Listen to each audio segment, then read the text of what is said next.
Hola, boys and girls. Thank you for tuning in to another episode of the Game High podcast.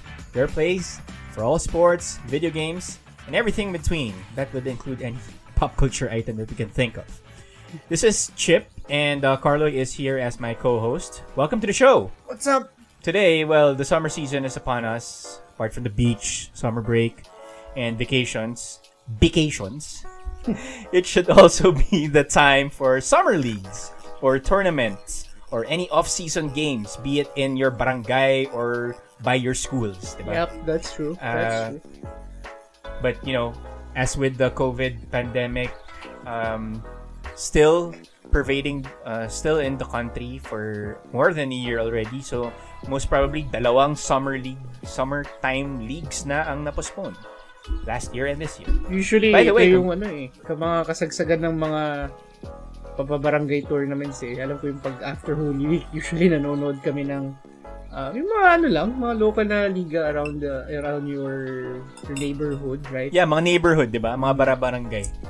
And yun nga Holy Week maaga-aga siya. And that would leave na mahaba-haba yung tournaments sa mga barangay leagues, di ba? Correct. Yeah. By the way, congratulations to the winner of the March Madness tournament this year, 2021, the Baylor Bears. Wow. It was their very first national championship in the US, and their last entry to the Final Four was back in 1950. That was 11 years old na yung March Madness at that time, the NCAA tournament. But yep, that's the first time that the Baylor Bears, or that was the last time the Baylor Bears were in the Final Four. May pagka-San Beda yung dating Kasi, not 28 years, right? Pero long time ago, like, sobrang tagal na. 71 years. Wow. That was a long period to be absent in the final, from the Final Four. But, then again, kasi, it's understandable considering that there are a lot of teams in the NCAA, diba?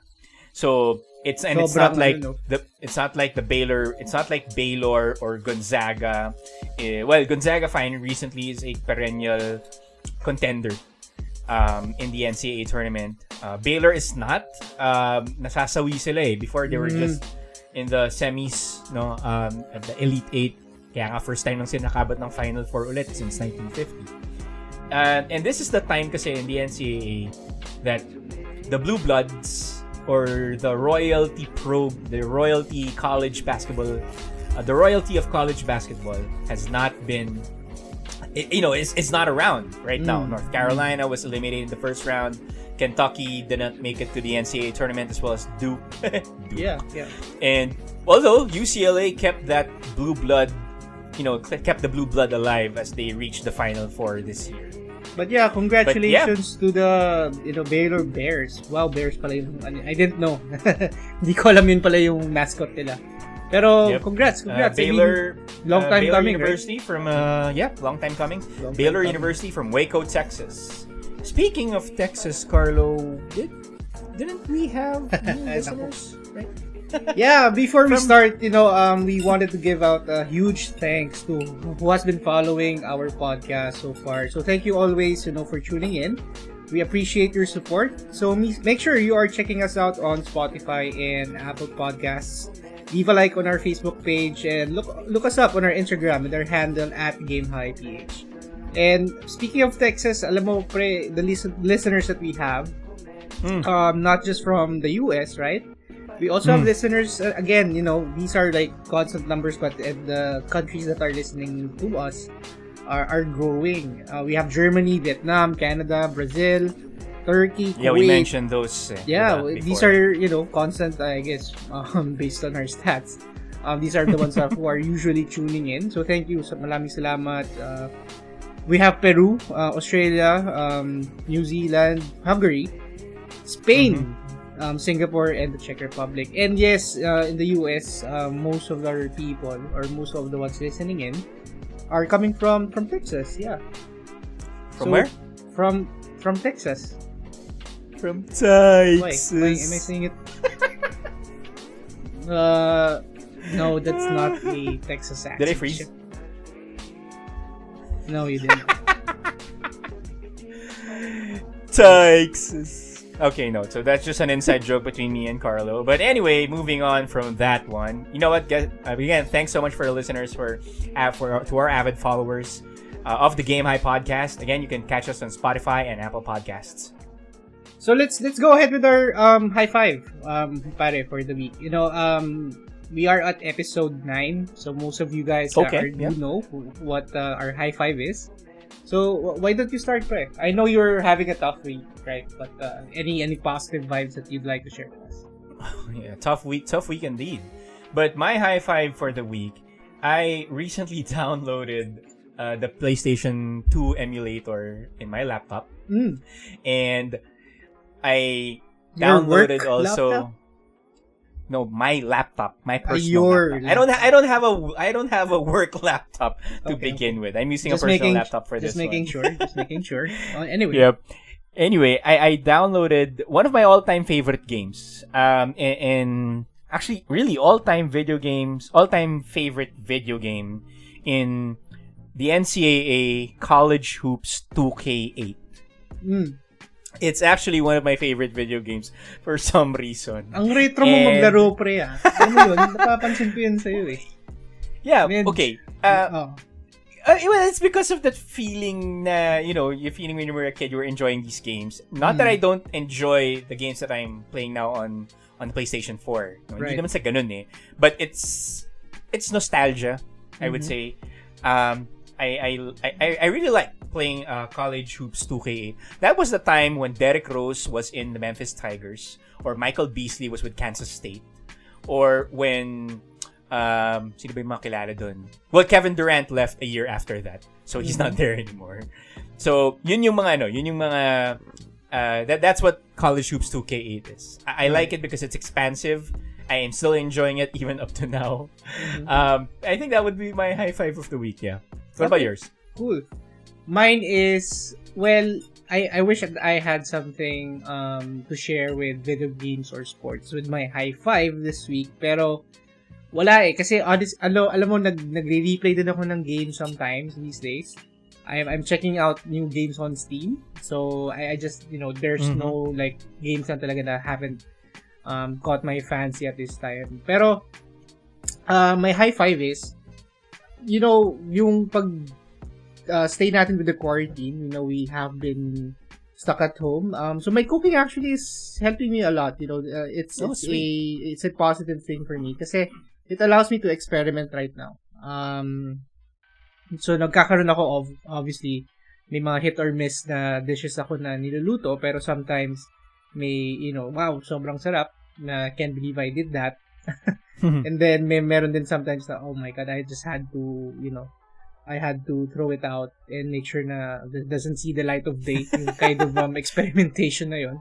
Oh, okay, cool. So experimentation then. The whole process is very, very fun for me. Experimenting on flavors and stuff like that. So, yung for those you guys that are, cooking, I'm sure na nagkakaroon kayo ng times na maybe hindi nyo na alam lulutuin nyo for the day and so on. Pero, just keep experimenting. Ito na yung panahon para maging conscious sa mga niluluto natin. Especially that, these times, sobrang hirap pa rin lumabas, right? But that's my high five. Yeah. I think that's your form of therapy. Yeah. Oo, diba? Pre. Solid siya. Solid na therapy siya. Some people go like yoga or exercise. For me, it's cooking. Yeah. Cooking. Yeah, I'd agree. I also did some experiments myself. But sadly, yun nga, naging experiment siya. So, hindi siya natuloy yung ibang times, diba? Sumusobra sa measurement, Actually, dun talaga nagkakatalo eh. Sobra sa measurement or kulang sa measurement. So, hence, the failed experiment. Pero, syempre, nagkakaroon din naman tayo ng mga, success, diba? Success stories. Sumachamba, no? Right? But yeah, I'll high five to that, right? I'll high five to that. High five. Sumachamba. Nice, Pero high five nice. that. Cool. So, what are we talking about today, pre?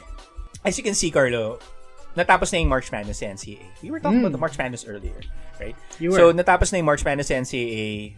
We have new champion in Baylor. Could have been either one of the two, Gonzaga or Baylor.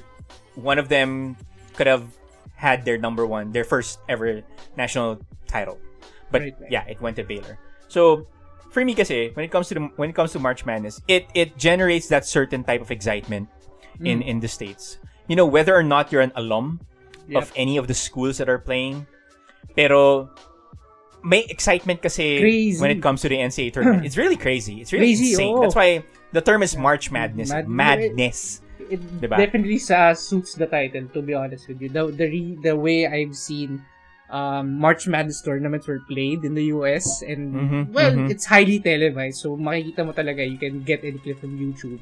Sobrang sobrang like big market, big ratings kind of deal. So actually, it's highly commercialized at the same time. So that's why it's one of the most anticipated events in the sports calendar in the States. No, it's the March Madness. Because, makes you part wonder, of it is really the school spirit nila. Diba? School spirit, apart from that, big upsets left and right.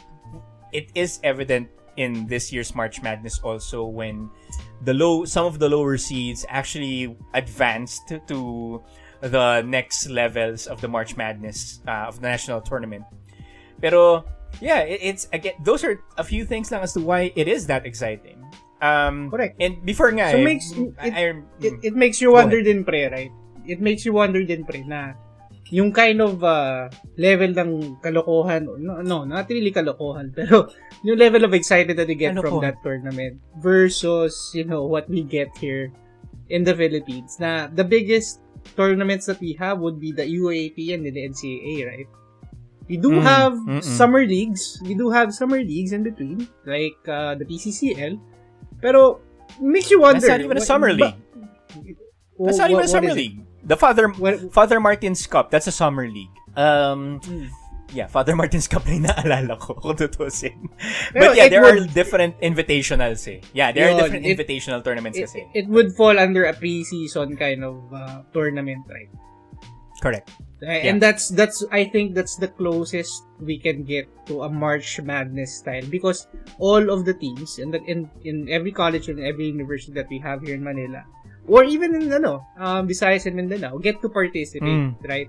So which is the Philippine Collegiate Champions League. That makes me wonder, bakit wala tayong ganun, right? And that's where we are going to talk about today. Why? Well, okay, not to cut you off, pero hindi naman sa wala tayong ganun. Meron naman, 'di ba? Right. Meron naman 'yan, Carlo. But does it generate the exact same level of excitement? I don't think. Does it? No, personally, I'm gonna ask you. Does it make you excited every time there's a PCCL tournament? Ako? Well, yes, of course. Yeah. Kasi alam mo, pareho naman tayong San Beda supporters, unashamedly, right? Pag may pre-season game, usually, I like that term, unashamedly. Pupunta tayo sa mga pre-season games nila just to check out the talent na we have going on for that yeah, the new season. Recruits, right? Correct. Yep. Because we want to expect something in the upcoming NCAA season. Maybe, di ba? Hindi naman siya pro ball na, well, kind of, pero at least talents are coming in either from high school or the recruits from somewhere else. It's exciting. It's as exciting as the PBA. Yeah. So there. Actually, when you mentioned about mas exciting sa PBA, I remember when my brother told me when he was already in college in UP, sabi niya sa akin noon na mas exciting daw talaga ang college ball. And compared to, the pros daw. I mean, don't get me wrong, the professional leagues, well, at least back then, masaya siya. The pro sports, pro basketball kasi before, siguro mas na-enjoy ko naman siya before compared to what it is now.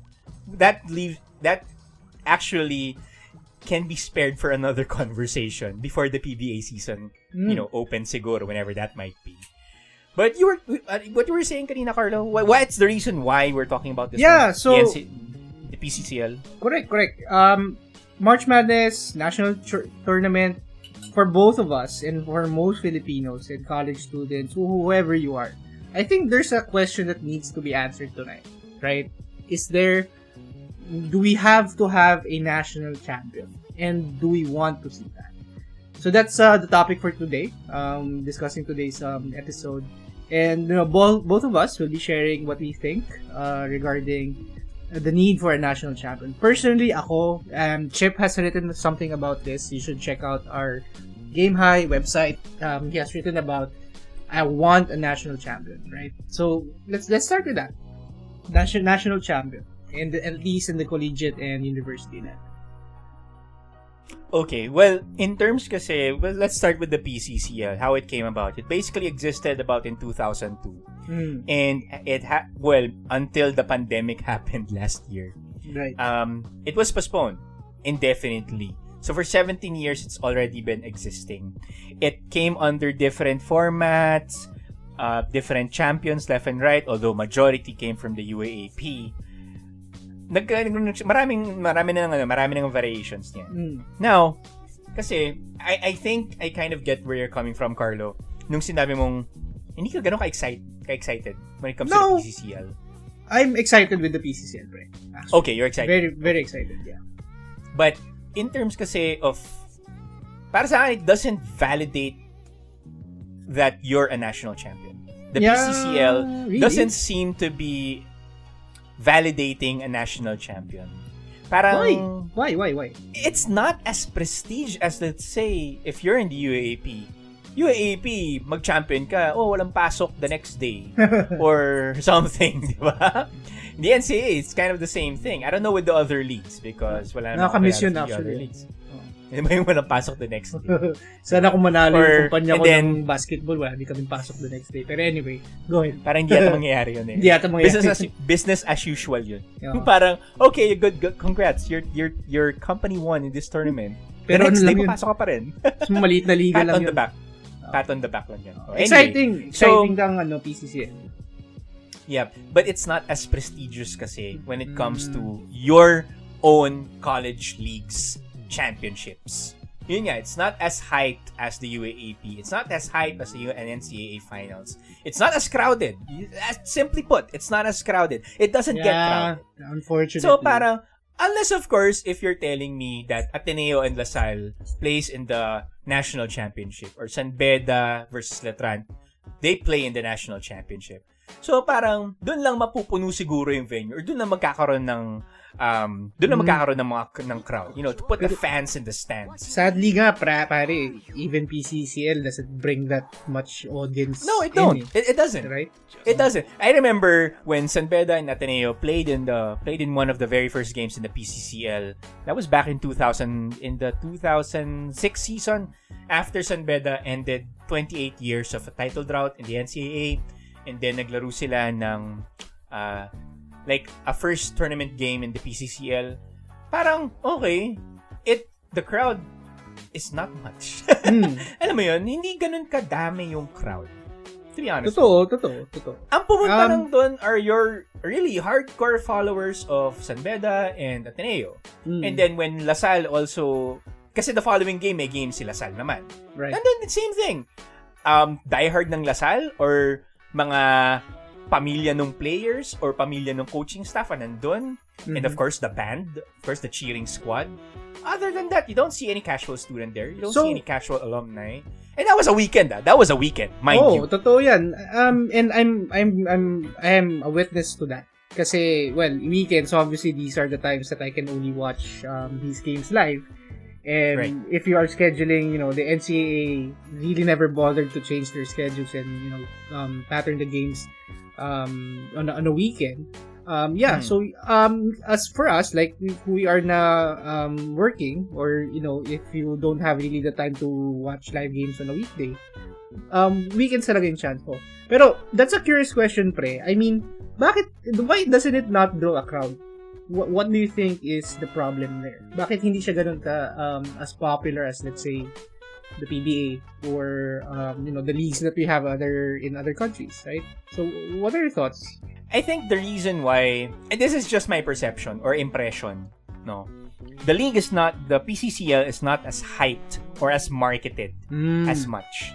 They don't put prestige on being a national champion. That Ateneo became a national champion. Parang okay. Ganun na lang yung treatment dun eh. Correct. It's not like in the UAAP, like for example, nag-champion si Ateneo or si UST or si FEU. Yeah. Pang ilang championship na ni FEU yan, pang ilang championship na ni UST yan in history. May historical component na ganun. But when you say, we're a national champions, okay. That's a treatment eh. That's the okay treatment. Is it a problem of marketing or is it a problem na how is it organized? Where do you think? I think it's okay. Good question. I like the second part. I think it's really more of the organization. Yung foundation niya on how it is being treated. In the casual sports fans' eyes. No, because for example, after NCAA, after UAP season, yan na yung PCCL, diba? It doesn't seem like parang pinapalaro more often than not ang Team B. Or yung mga players ibang Team B inangat sa Team A. Tapos yung, for example, yung mga seniors ng Team A or yung mga superstars ng Team A, pinapahinga. Alam mo yun, yung parang, sige, I'll use the PCCL as my training ground or to gain exposure for my Kasi, Team B players.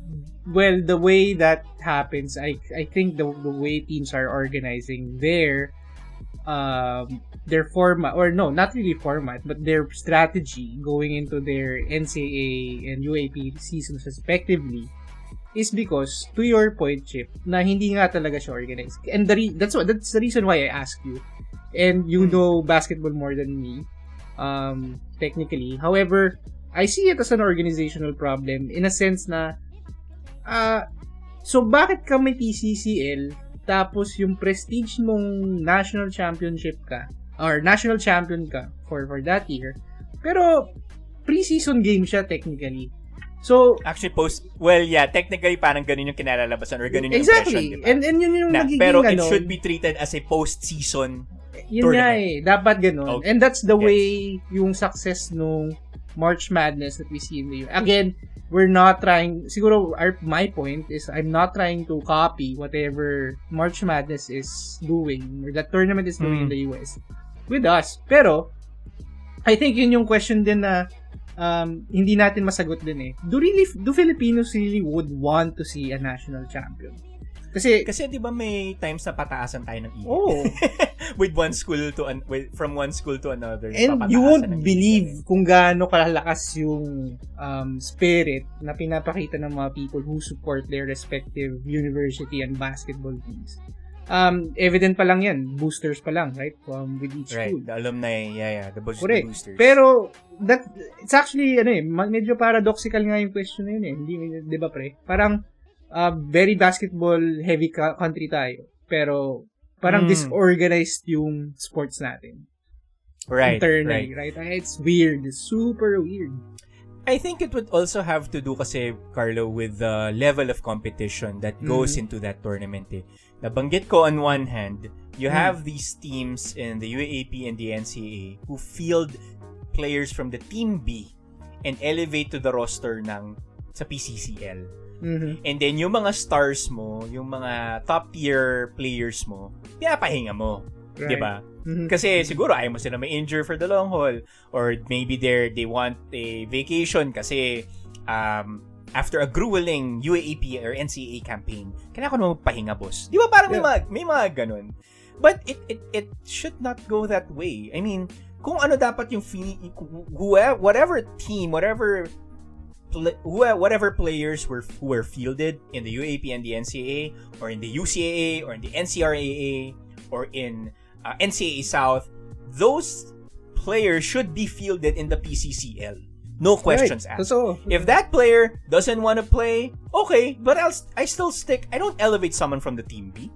The Team B players should be fielded the following season only.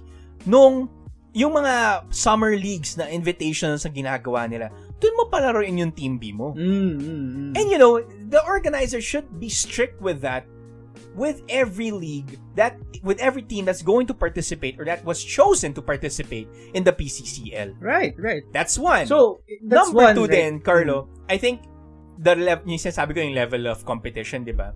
Another thing din kasi, Carlo, hindi naman sabay-sabay yung school calendar of events ng kada league. Right. The NCAA starts in July. The UAAP starts in September. The NCAA before started in June. UAP started in July. Now, nagkaroon ng movement. The NCRAA, I think they start in January. The UCAA, I think they start in November. And then there are the Sesafi League in Cebu. I think they start in September. So and all the other schools, they have varying calendar of activities kung kailan sila magsa-start yung basketball season nila. Doon pa lang hiwa-hiwalay na eh. So it's a question of organization. I think that's one thing also. Kasi if you're going to have the PCCL played in November or January or February, nagko-coincide yan. Nagko-coincide yan with the other tournaments, with the other leagues. Tapos yung may mga, syempre, yung mga leagues na yun, may mga participating teams din, parang paano mo sila nagkakaroon tuloy ng conflict. Right. Ng priority. No, I get what you mean. I get what you mean. Diba? Parang, so triggered, there is really no, triggered tong partner ko, no? So ganito pre, because ganito pre. Yun nga eh. It doesn't speak of it doesn't speak of fair level of competition. Sige, malaki na yung disparity ng talent ng UAP and NCAA compared to the other leagues. That's a given. But you're going to add more lack of fairness doon sa PCCL because you have other leagues that are in conflict of schedule doon sa PCCL. Okay, ganito pre, ganito. So, bibigyan kita ngayon ng panibagong job offer. Okay? I will give you a new job as the new Philippine basketball. By the way, pre, who's organizing all of this pala? Do you know? Okay, from what I know, it's the SBP, the Samahan Basketball ng Samahan Basketball. They also cover like the PBA, right? Alam ko hindi. Alam ko hindi. Okay, fine. So the Kasi SBP, alam ko SBP is more on the amateur sports if I'm not mistaken. Right. Okay, so that includes Gilas, our international state and stuff like that. Okay. In a world that is governed by my imagination, so I'm giving a job offer to a very qualified, very highly enthusiastic person right now. And I'm giving him the title of overall field commissioner of the Samahang Basketball ng Pilipinas. His name is Chip Lopez. So medyo authoritarian yung title ng nilagay ko sa inyo. Field commissioner. Pucha, ano ka? Field commissioner. Well, anyway. Alright, so the new 2021 field commissioner of the Samahang Basketball of the Pilipinas is Chip Lopez. And pre, your first job, right? So basically, I'm gonna give you the full rate, right? The full whatever you need to do, any shit that you as need in to whatever I want. Whatever you want. Yeah, how do you want to organize Philippine basketball? And let's just focus on the amateur league, okay, let's just focus on the collegiate ranks. The PCCL. Sige, taking a look, I think my first order of the business there is really trying to revamp the PCCL. The way that it should be. Unang-una, for our PCCL tournament to be successful, to be as prestigious, and to be as hyped, kaya may clear organization kay. Have all leagues be sanctioned within this governing body. Okay. Pero you have your own league governing bodies. Okay. So, sige, bahala ka. Kumbaga, nandito ako, ino-oversee ko lang kayo. Pero you have to abide by a certain calendar of activities that would be simultaneously done with all the other leagues. Okay. For example, kasi di ba Carlo na pag-usapan natin, preseason and then you have the postseason, right? The regular season, yun na yung mga league tournaments. UAP season, NCAA season, etc. Preseason, that should be where the invitationals come in. Right. Summer tournament, summer tournament off-season or friendlies, mga ganyan. Mga tune-up game, sort of. Tune-up game, di ba? Kahit nga tune-up game, dapat i-sanction yun eh. Right. Have it as an official game itself. Okay. Then in the preseason, doon ka siguro mag-experiment. Magpasok ka ng Team B. Di ba? Okay. Pasok ka ng Team A. For example lang yun. Okay, ganito. So imagine mo, you're in a press conference right now. We'll add, effects na may mga cameras clicking, some chatter in the background. You're the one giving the press conference. So your first order of business, just to repeat, is the schedule, right? Okay, Commissioner, what else are you going to do? Basically align all collegiate leagues. Okay. Have them be governed under one banner, that is the SBP. Under the SBP subdivision of college tournaments. Okay. College basketball. Let's put it, college basketball na lang. And then, revamp nyo. Lahat ng men's basketball tournaments, regular season should start by, kasi may mga iba nagsastart ng school season, September.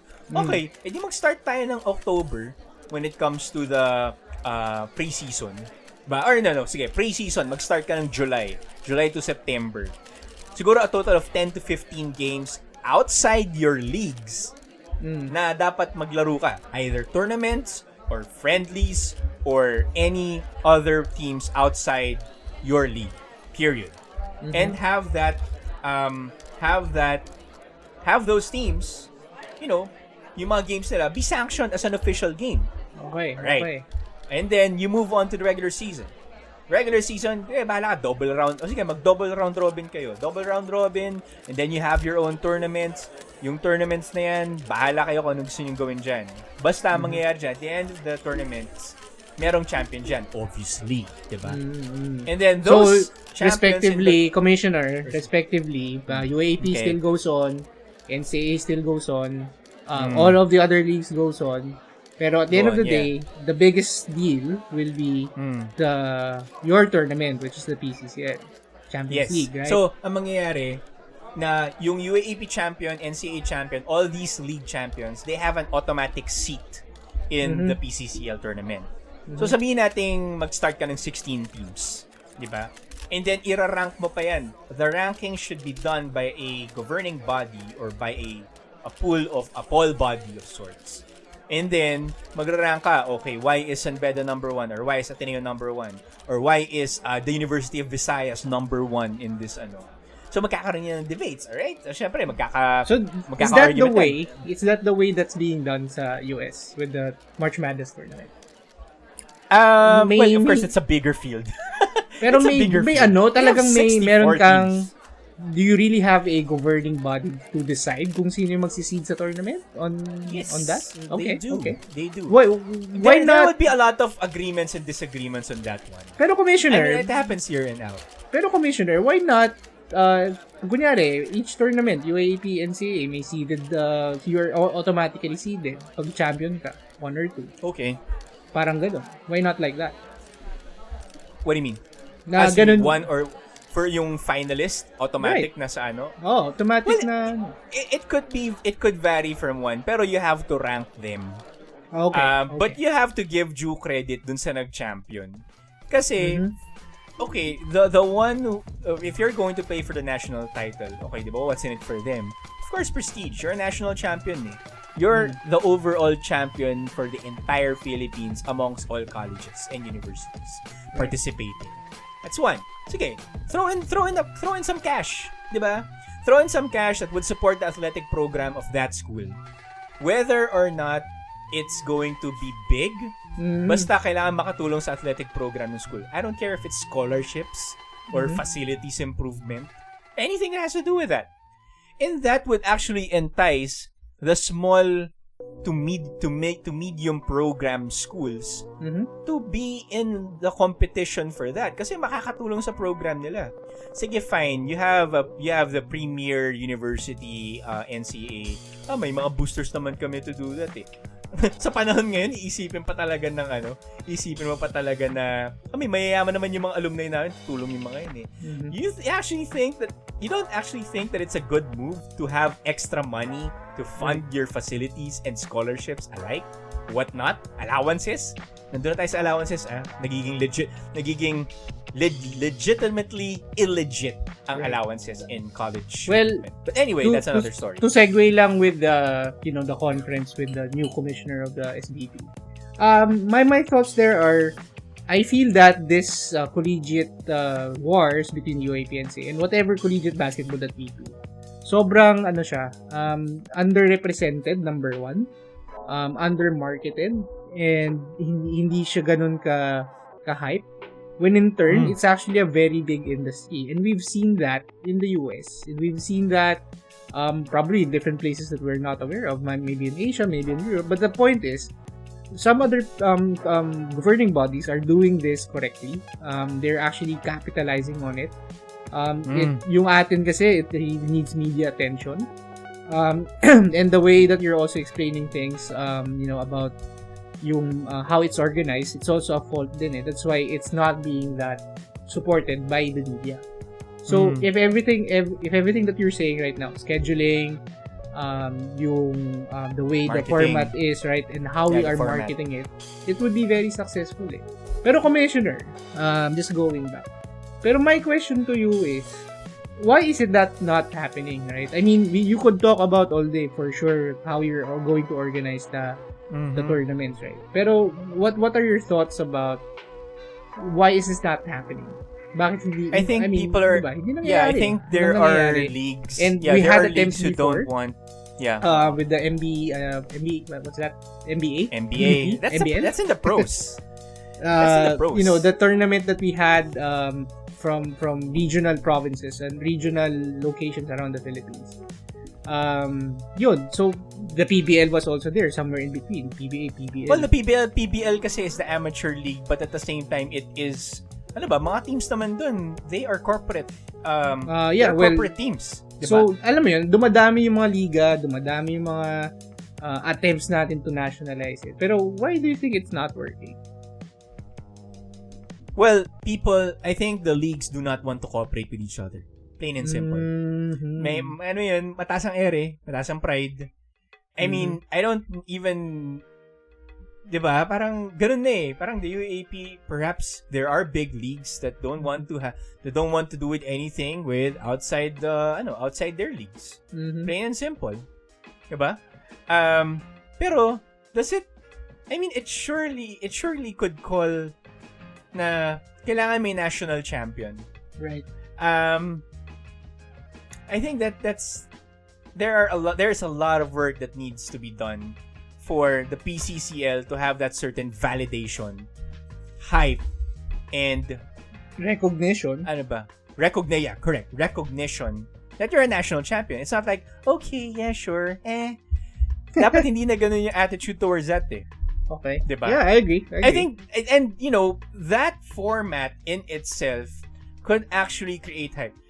You mentioned about the NCAA in the US, that it's a highly commercialized league, highly talked about, highly hyped event of the year. I don't know kung nakakuha pa to kung naisip to ng governing bodies or these leagues that it could actually produce some money for them. Because in the NCAA, it generates hundreds of millions of dollars. Yeah, that's kind of my point. And obviously, something as big as that has its obvious pitfalls.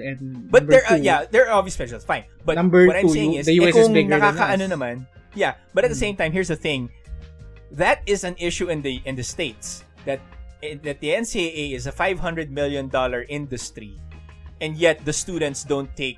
Yeah, They don't earn from it. Yeah. So, ibang discussion dyan, pre. No, but here's what I would like to point out. Aren't the schools giving allowances to the players? Aren't the schools providing monetary benefits beyond scholarship? And the fact that you're playing for our school, na there should be pride in itself, nakakatanggap sila ng monetary benefits beyond the scholarship. So, that should not be an issue. There's arguments in the NCAA handbook na kasi diba the word of amateurism dapat wala ka talaga nakukuha. Yeah, the amateurism, fine. Pero let's not kid ourselves. Athletes receive monetary benefits. Huwag na tayo maglokohan. We can start with allowances. And that's the truth. That's a fact. Okay. That they receive something beyond scholarships. I mean, I'm not gonna name certain items, but I'm pretty sure allowances are one of them. Allowances, sure. It goes beyond the living conditions man lang dahil they have to also attend to that. Some of these people are, living far away, they travel, right? And the same thing here. Dorms, I mean, exactly. tayo, Dorms, yeah. mas mas mahirap and mas challenging to do kasi we are na archipelago, basically. So, so there's a lot of upside. The way I see it, there's a lot of upside, there's a lot of potential. The reason why lang, yun nga, maybe it might be pride. Still a bit doubtful of that, honestly. And, that's how, I don't know. This kind of reminds me of medyo geeky and nerdy kind of association ito, no? Pero, in Japan, during the 14th to 17th century, di ba ito yung Sengoku period, basically. Warring states. Okay. So, ang daming sections, ang daming factions, ang daming clans, kumbaga. Itong mga clans ngayon natin in the Philippines na, sobrang dami nila. Ang daming tournaments, ang daming liga. Parang, I'm hoping there would be like an Oda Nobunaga na type of person na magkakaroon na lang ng great unification of Philippine basketball. Yes, because I agree to that. Yeah, Chip and I might not be able to answer the question why is it not happening. Pero for me, I remain skeptical Ako, I want to see it. I don't have any experience handling arranging basketball tournaments. Pero as fans, as people who love the sport naman, big basketball country and so, walang nangyayari. And that's where... Diba, parang magkaroon ng... Well, not that we're going to our match point, Carlo. Pero I would just like to add din kasi, don't you think that your affinity or the relative affinity to your school, regardless kung taga saan ka, Right. I think that should count as something. Kasi, let's take a look at in the yung liga ni Manny Pangilinan. Yung MPBL. Really? Okay, may Manny Pangilinan. Here's the thing. Okay. Yeah, the MPBL. That's actually a territorial league. Meaning, may mga cities who are going up in arms against one another. Manila, Makati, even down south, Basilan, Jensan.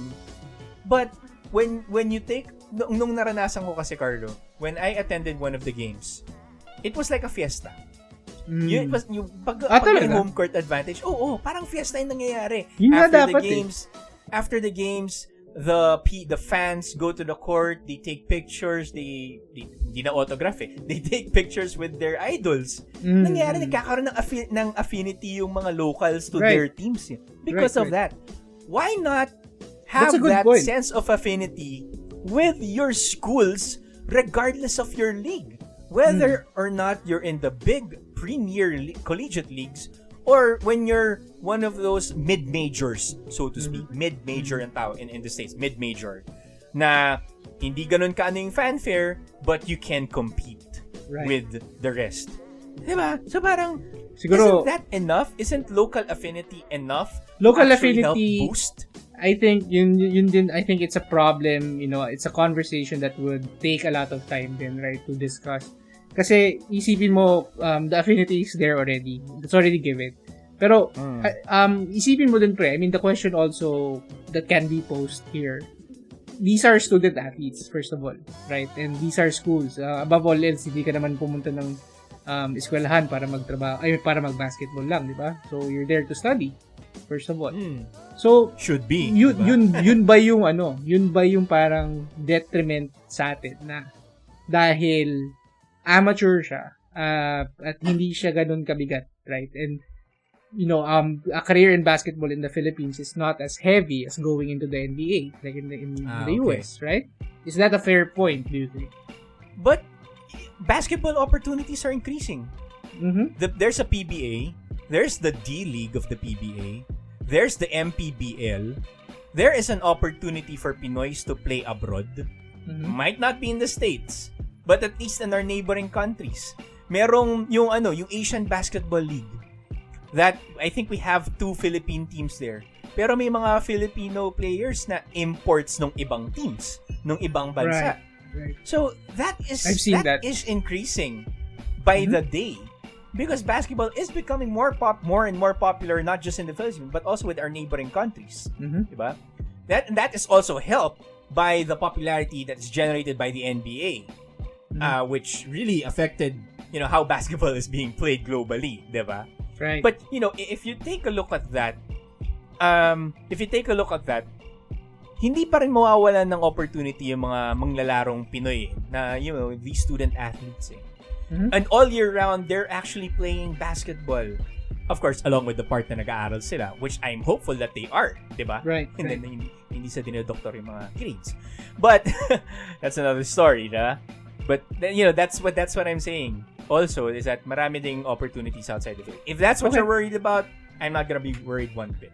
Right. So, sige, imagine na lang natin yung press conferences has been going on this time. I think tayo dalawa yung magiging first of its kind na magkakaroon ng 2-day press conference 24-48 hours straight. So let's go to our match point, Chip. I think we have raised a lot of good points in the making the case na do we want a national champion? So let's answer that question first for our match point. Do we want a national champion? Is there a need for it? And our just summarize your thoughts that we have expound so far. Go ahead, you the commissioner goes first. Well, in terms of my match point, ako honestly gusto ko magkaroon ng national champion. Mm-hmm. Not just being tagged as a national champion, but I want to feel that respect that this school gets that respect of being a national champion. Mm-hmm. Na gets that prestige of being a national champion. Gets to be called a national champion over and over. Hindi lang yung sabihin na UAAP champion, the NCAA champion. Hindi! I'm a national champion. There is a need for that. And there should be consistent and constant hype about being called a national champion, and not just in the NCAA, not just in the UAAP, not just in their own leagues. Kasi prestigious na yun UAAP, NCAA in your own leagues. That's prestigious in itself. Go beyond it. Don't call me an NCAA champion. Don't call me a UAAP champion. Call me a national champion. That's what I should be aiming for. Yes, there is a need about it. Kasi, I mean, magsasettle ka na lang ba of being a UAAP champion or being an in-league champion? I wanna be a national champion. Yun dapat ang magkaroon ka dapat ng mindset na, no, I'm not really done with that. I want to be a national champion. Okay? And in terms of the things that I mentioned, in terms of format, that's the general scope or the general items that I have laid out. Mm-hmm. And the details should be worked over time. Hindi naman, like over time, you should see how it is. Gaano ba ka-feasible? What are the things that can be feasible for this to be done? Right. And there are a lot of cooperation that's needed here, particularly with the schools. Pangalawa, with the media. You have to really create a certain sense of hype. A certain hype, marketing for this one. And of course, the support of the SBP on this. Right. That's very, very crucial there. Without the money, that would be something. Basta make the money higher, make it bigger. Do away, by the way, ito yung nakalimutan ko sabihin sa Carlo with the setup. Do away with the twice to beat advantage. That's BS. You want to prove your number one? You want to prove your number one? Beat that team in one game. And then you move on. I get it. Pag natalo ka, ibig sabihin, hindi ka number one. I'm sorry. No excuses. Natalo ka eh. Kumbaga, sudden death, blah, blah. Sudden death all the way. That's why one and done. Single elimination lang. Make sure mas exciting yun eh. No. That's why yun nga yung part dun eh. You have to prove that you're the best in one game every round. If you don't do that, then you're simply not the best. Then you can't call yourself the better team. Period. Pasensyahan lang tayo kung matalo ka ng 16 seed, ng 15 seed, ng under seeds, di ba? Yeah. So that actually helps generate the excitement that's needed in these types of tournaments. I really would like to see teams from the Visayas and Mindanao being crowned national champions. I definitely want to see someone not from the NCAA, not from the UAAP become national champions. And this format can actually do that. Can help that happen. Okay. That's my match point. Cool. My match point is, do we want a national champion? Yes, Chip and I want a national champion. We're not the voice of the Philippines when it comes to this. Yes, we do. I think most people would agree, being a basketball loving country, there has to be a definition na this is the best team in the land, right? And you get more recognition and you get more awareness of that internationally because, this is the best team. And the reason why we're not getting that is because, disorganized yung Philippine sports natin. And not just with basketball. Simply put. Is there need about it? Is there need? Yeah, thank you. Is there a need about it? For it? Yes. There is, right? Not just for bragging rights, not just for yung siguro tapping into $1 million or million peso industry. Pero yes, I think there's as basketball fans, we need to look at the best all the time. And this goes for diehards in the PBA, how they support their respective teams, my team, basically, ganun. And that's about it, right? It's just so disappointing. And my match point really is my disappointment na there's not a conversation that's happening around it. I mean, we're the ones bringing it up, pero I doubt that this will be heard across the vast board of the SBP na magkakaroon ka ng discussion to discuss, is there really a need for a national champion? The PCCL is just like what, sadly, very, very sadly, it's a meh, okay, kind of response, like what we have been saying at the start. But, it's sad, it's disappointing, it's a conversation that needs to be met, right? Na feeling ko, Chip and I would definitely push. Pero yun, that's how I feel about it. My match point is, it needs to happen. It needs to happen. It would be exciting when it does happen, and we're looking forward to it if ever it will. So that's me. And so that ends our press conference with the new SBP commissioner, Chip Lopez. Thank you. Yeah, we appreciate the support, guys. Yep. So that's our match point, everybody, and buzzer. That's the buzzer for another episode. That's it for now. I think, Chip, the whole day ata tayo pwedeng mag-discuss. The way we've been talking about the need for a national champion. This is good conversation over beer, over, inuman session kind of thing. And Tsaka dapat kasama yung mga media personalities and the SBP government or the SBP officials. That's something that we'd like to makinig naman sila, di ba? Correct. That's something that would probably get to happen in our show. Someone from those kinds of associations would like to get a conversation going with them. So maybe we can do that in the future. Who knows? Hindi ko naman papangalan ng Chip Lopez Invitational yan. Hindi naman ganun mangyayari. Well, hopefully not, no? But that's it for now, everybody. And thank you so much for sticking it out through the end. But as always, before you go, make sure that you are visiting gamehigh.ph to get the latest content. And follow us on our Facebook and Instagram pages at the gamehigh.ph. Yeah, and as usual, guys, if you have any suggestions, violent reactions, or basically your thoughts on our current episode, we would love to hear from you. Hit us up in the comments section or message us through our Facebook or Instagram pages. Thanks for listening, guys. This is Chip and Carlo. Cheers. We'll see you then. Ciao.